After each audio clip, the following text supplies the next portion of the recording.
Assalamualaikum warahmatullahi wabarakatuh. Rekan-rekan YouTuber, jumpa lagi dengan Karta Video. Kali ini saya akan memberikan sebuah tutorial tentang sikap yang baik seorang YouTuber terhadap penontonnya. Saudara, kita sebagai seorang YouTuber harus mempunyai sikap yang baik dan benar terhadap penonton kita. Sebab penonton adalah sumber uang kita. Betapapun video kita bagusnya kita buat, jika penontonnya tidak ada, maka kita tidak akan mendapat uang dari situ. Maka yang pertama, bersikap baik terhadap penonton kita, hormati mereka.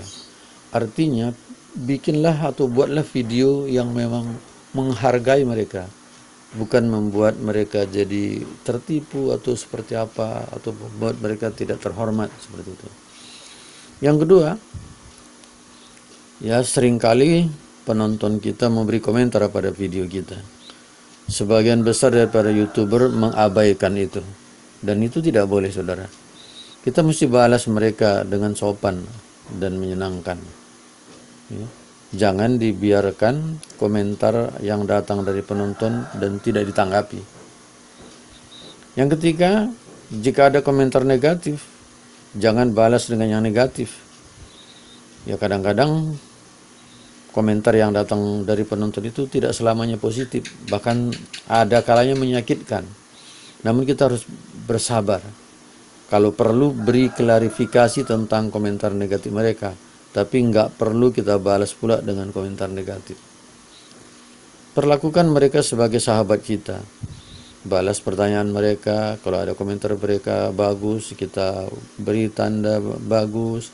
Ya, kita beri gambar love barangkali, atau kita kasih pin, sehingga mereka merasa terhormati oleh kita.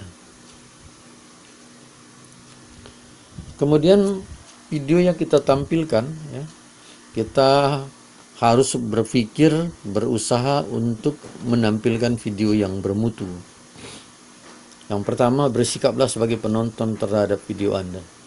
Maksudnya begini, misalnya kita mau mengupload sebuah video, sebelum kita upload, kita tonton dulu, dan kita umpamakan itu adalah video dari orang lain.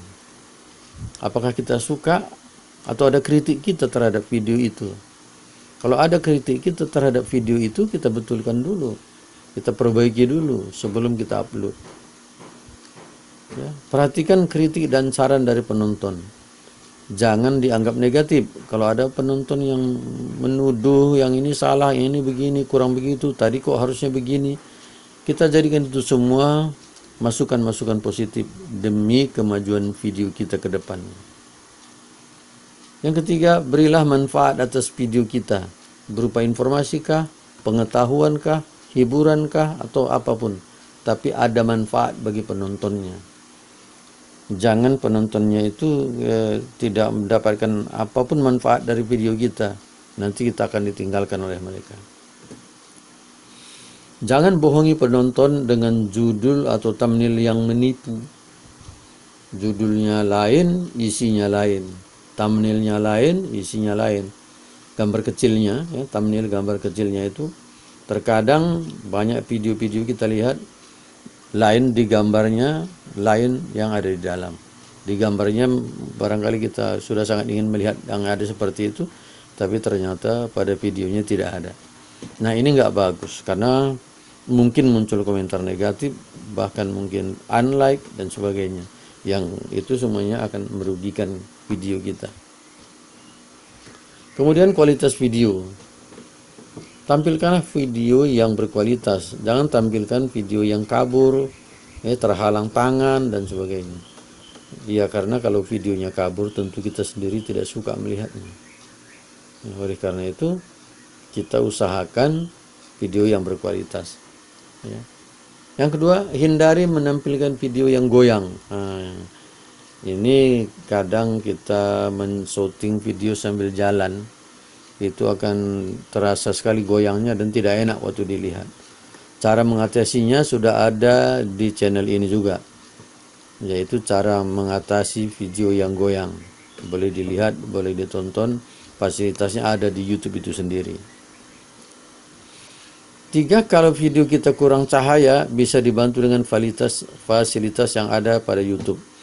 Ya, nanti kita bisa tambah cahaya dengan perbaikan-perbaikan yang disiapkan fasilitasnya. Yang keempat, editlah video sebelum ditampilkan. Terkadang video kita ada yang nggak jelas, atau ada yang mengganggu, ya, atau ada kata-katanya yang salah. Kalau kita buat tutorial begini mungkin ada ketikanya yang salah. Perhatikan dulu sebelum diupload, sebelum ditampilkan untuk penonton. Kemudian durasi video. Durasi yang terlalu panjang akan membosankan penonton. Kecuali video yang sangat berkualitas, yaitu memang surah asik kita menengoknya, karena videonya begitu berkualitas. Itu biasanya ada kaitannya dengan balap membalap, ya kan, trek-trek, ya kan. Itu off-road, nah, itu biasanya panjang pun orang masih betah menontonnya. Tetapi kalau kita masih tahap-tahap awal, video kita pun masih dalam belajar, jangan terlalu panjang, ya. Durasi yang terlalu pendek juga kurang menarik perhatian. Misalnya cuma 15 detik, jadi orang pun apalah mau ditengok 15 detik. Untuk pemula, settinglah video dengan durasi 2-3 menit, itu sudah cukup. Namun kalau ada video yang berkualitas seperti yang saya katakan tadi, misalnya Anda sedang menonton rally, nah itu bisa lebih panjang sedikit, nggak ada masalah. Nah, itulah yang mungkin kita bisa sampaikan dulu sekali ini sebagai sikap, dan selanjutnya nanti akan kita buat tutorial berikutnya, yaitu menentukan jenis video yang diunggah.